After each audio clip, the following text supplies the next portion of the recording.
All right, everybody, we're back with a brand new week here on the Cabral Concept. This is our Mindset and Motivation Monday. So happy you could join me here today. We're going to be talking about the 80-20 rule for success revisited. I did a show a while back called the Pareto's Principle. I'll be talking a little bit about that, alluding to that. However, today's show is actually radically different from that. I want to share with you why. So here's the big thing. One of the things that we do in our practice is we help people get well. So we help them overcome autoimmune issues, cholesterol, blood pressure, type 2 diabetes, you name it, whatever it might be, migraine, psoriasis, etc. Just like I overcame my own autoimmune issues, Addison's disease, type 2 diabetes, insomnia, allergies, POTS, and so much more, right? Other people have those same issues or others. The goal is always to find the underlying root cause that's causing you to suffer from your specific symptoms. Remember, stop labeling it as a disease. Look at it as more a selection of symptoms that you have based on your genetics and your pre-existing symptoms, which are your deficiencies and toxicities erupting and overflowing the rain barrel. Okay, but then you also have all of our IHPs, Integrative Health Practitioners. They run their own show and they need their own advice. They're getting a lot of advice as to how to improve their own health practice. So we've got two different sets of people. And the thing is, it might look like radically different ways to become successful, but it's not. And that's what today's show is all about. Because instead of looking at a laundry list of what you need to do, so let's just say that your goal is to lose weight or gain weight.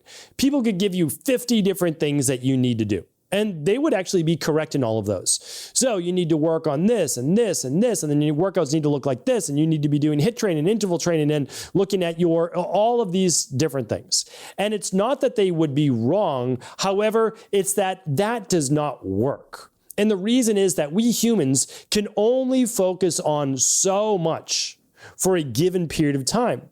And that's because whatever it is that we're taking on, creating our own health practice, right, as a health coach, or getting well, or losing weight, or improving our relationships, our finances, our spirituality, whatever it might be, it's not the only thing that we're doing in our life, right? So we don't live in a vacuum. Now, it's easier when we're in maybe our early 20s and we have more time to dedicate to ourselves. I get that, but a lot of people, they have a family, they have kids, they already have a job, they have all sorts of different things that they need to worry about. So what I always do when teaching other health practitioners and working with my own private clients is saying, we can only focus really on one, maybe two things. That's always been now my goal over the past, well, now it's been a while since I've been doing that. Let's call it about 15 years or so. Because previous to that, I used to give people this thick workbook on what to do.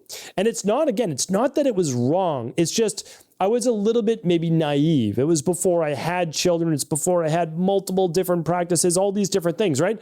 And so I didn't realize that people just didn't have the time, the availability, the ability, or the mental bandwidth is such a big thing too. Remember, it's not so bad to focus on 1 to 2 extra things to do or new things to do, but it's a whole lot of worry and anxiety when you have to think about doing 40 or 50 or even a dozen extra things. That's a lot. So we teach this in IHP Mastery, which is the life coaching, the psychology behind it. So what I want to go over today, and I would actually love your feedback on this, is that instead of doing 20, 30, 50 new things in order to achieve a goal and having this laundry list of what you need to do, I want to say that is actually the reverse opposite to creating a simple plan to success, and instead focusing on 1 or 2 things. But where I want your feedback is that on these 1 to 2 things per category, do you agree or do you disagree?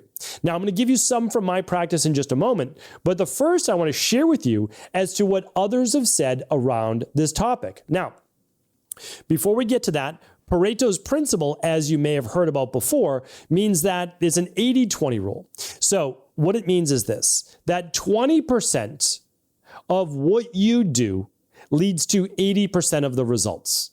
That's essentially what you're going to see here with this 80%, 20%. It's a little bit different though, but I want to repeat that because it's true. Like this is a true statement that 20% of what you do out of the possible 100% of things you could do, right? Like that 50 item list or that dozen item list. Well, about 2 out of 10 of those things matter. 20% is what really moves the needle to get you 80% of the results. Now you might say, well, you're going to miss out on 20% of the results. That is true. That's true. But let me state something first. Most people never get the 80% because they're overwhelmed with doing the whole 100% of things. So my goal for clients is always this. For the first 12 weeks, which is 3 months, we are only focused on the 20% that will move the needle 80% of the way. And then after that, I call it the icing on the cake. We can then just add on the extras that will get you that next 20%. So today's podcast, today's show, today's video is about the 80-20, but where if you could choose two things, spend 80% of the time doing this first thing and 20% of the time doing the second, okay? So it's one main task to stay focused on. That's your one thing. And then your 1B or number 2 would be this next thing that you should be doing less of, but still makes a difference. Now, everything else besides those, it's a bit extraneous. It matters, it's not that it doesn't, but don't sacrifice these 2 items, especially the first one, for any others out of these top 2. Okay, it'll start to make sense as you hear me read these off. Now, the first, let's see, there's 6 of them. The first 6 are not mine. These are ones that I've gathered from other people on this particular topic. I would love to get your feedback. Do you agree or do you disagree? And just leave that in the comments. Leave it in the comments on social media. Leave it in the comments right on YouTube. We'd love to hear from you. That's the truth. I'd love to get your feedback, see what you think as part of our community. All right. So the first one is I'm going to give you the big 5 areas in life, right? So we've got our health. We've got body transformation, right? This is the body that carries us through life. Gain weight, lose weight, maintain weight, right? Then we have our relationships. We have our finances or career or however you want to look at that. And then we have our spirituality, right? So relationships, career, finances, body, and health. So let's start to look at these. And they've been broken down a little bit. So the first one is investing. Now, these aren't mine again, but it's not that I don't necessarily think about them, but this is one that I put a little of my own spin on it. And trust me, I'm not the person you should take investing advice on. I'm not that guy at all. But from what I've seen and what people have shared, it's about 80% time and 20% timing, meaning that it's very difficult to time the market, time a stock, time your real estate, whatever it might be.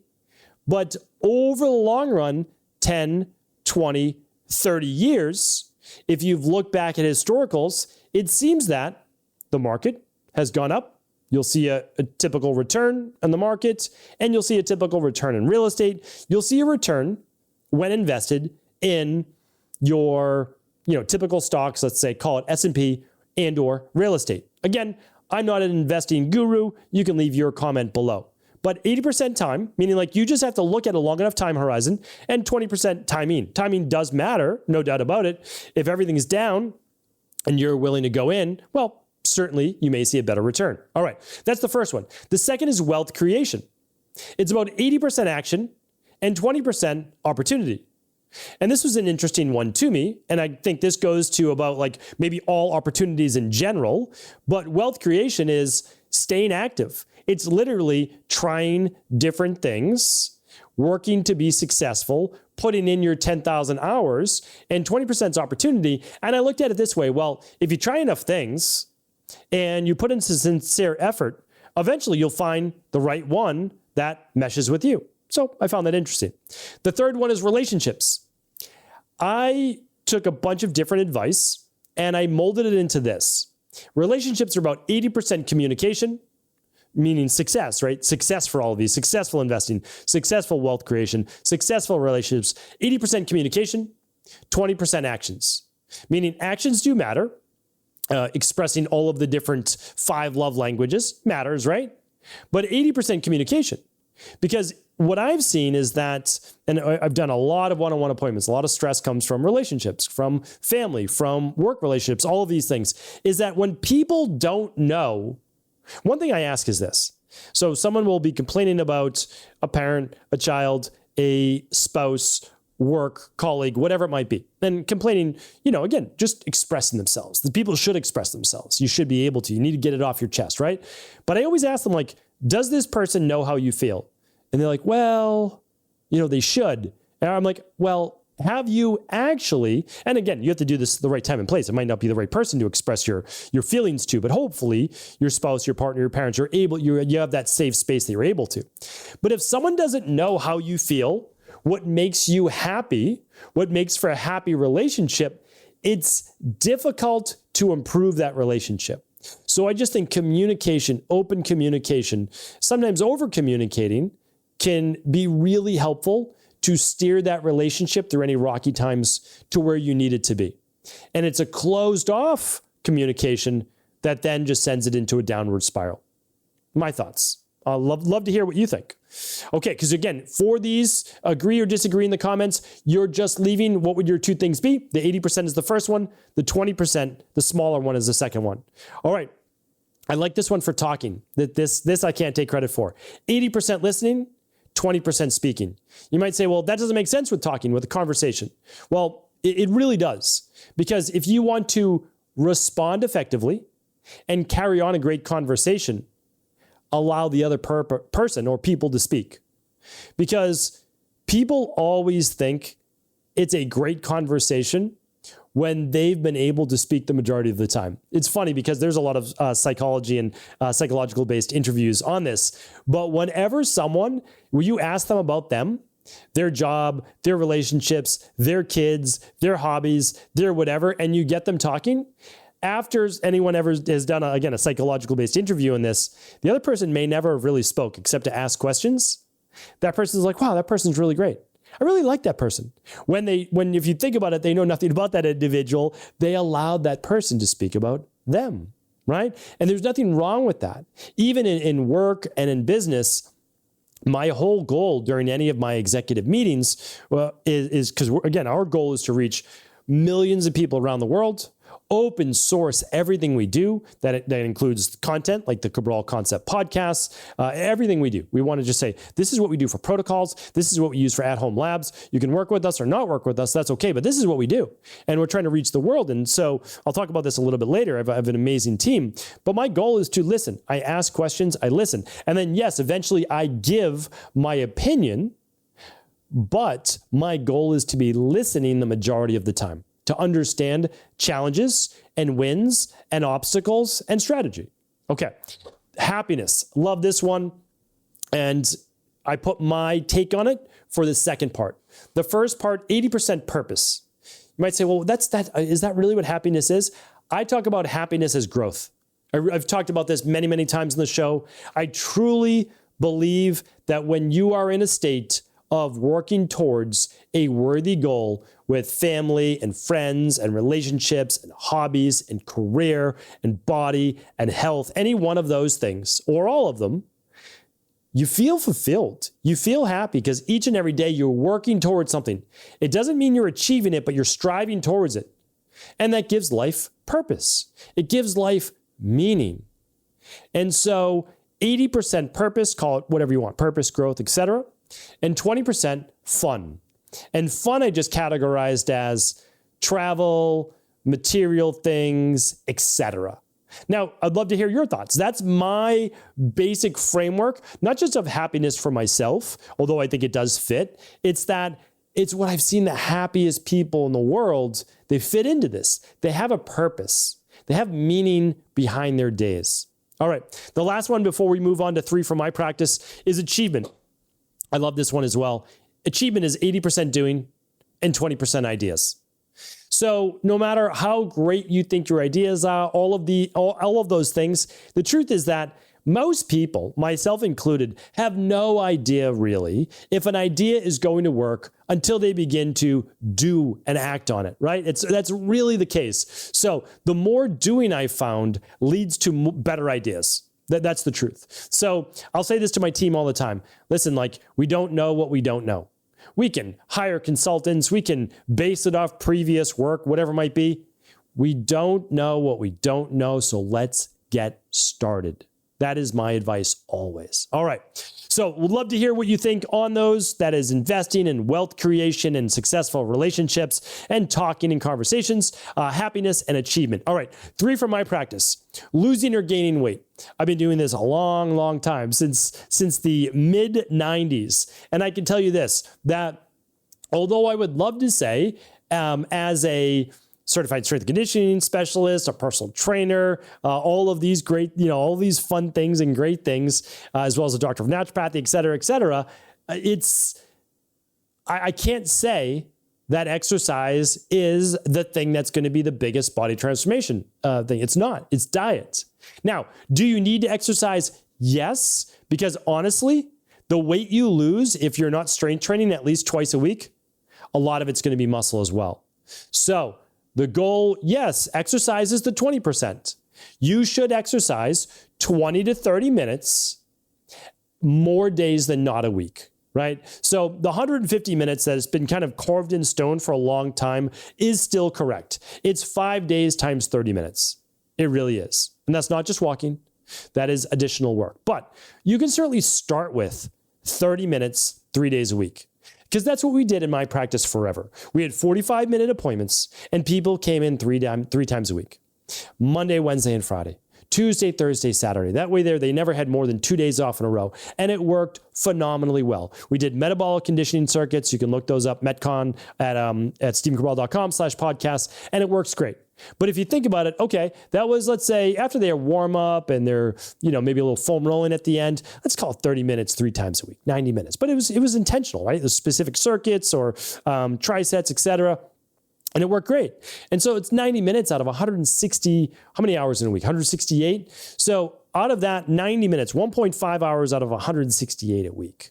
So when we look at that, certainly it's going to sway more towards what we put in our mouth food-wise. All right. So the 80%, that's the diet. Now, health. How do we transform our health? This is a difficult one, right? In the Rain Barrel Effect, I wrote about the de-stress protocol. Diet, exercise, stress reduction, toxin removal, rest, which is your sleep as well, right? Emotional balance, scientifically backed supplements, and a success mindset. All right, here's how I broke it down. You need all 8 of those, right? You really do. But which ones really move the needle for the first 12 weeks? Remember, first 12 weeks, then we can ice the cake. And actually, you'll be in better position to work on all the others if we ice that cake. All right, the first one, it's my game, so maybe I made the rules to bend a little bit in my favor. But all kidding aside, I said what you put in your mouth is the 80%. So food and supplements. Consumption of food and food-based vitamin extracts, etc., move the needle the most. I can get someone all the results they want, and I have, just through nutrition and nutritional supplements. Because it helps replace your deficiencies and remove your toxicities, right? So for the removal, 7-day detox. We have also built in with that is intermittent fasting, et cetera. We have the heavy metal detox. We have the parasupport detox. We have the CBO protocol, if I hadn't mentioned that. We have the mold, detox protocol. All right, so we're removing toxicities.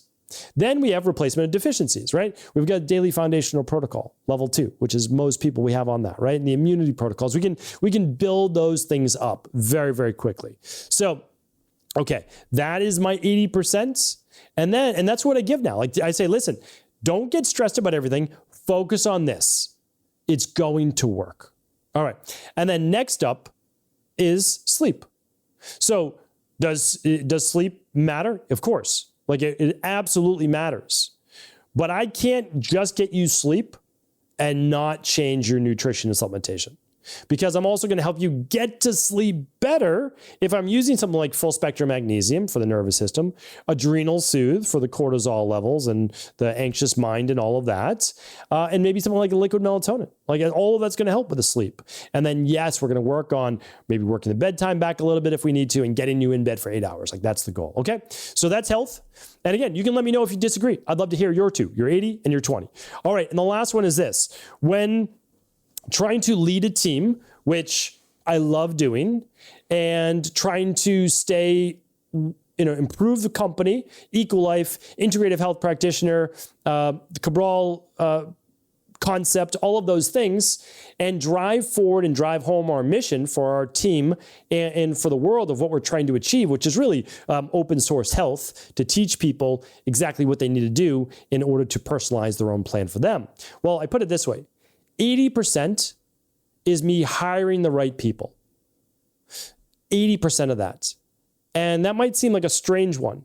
But what I've realized now is we have about 100 people over 3 companies. And those people are doing 100 times 40 hours.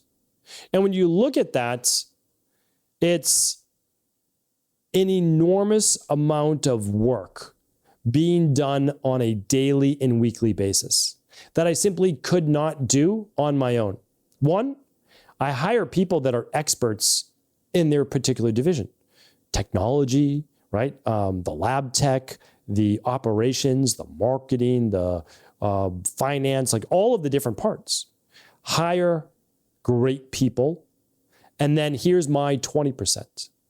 I set the strategy and vision, which are the ethos, the guidelines for what we live by. Customer experience, customer results comes first. What is best for the customer?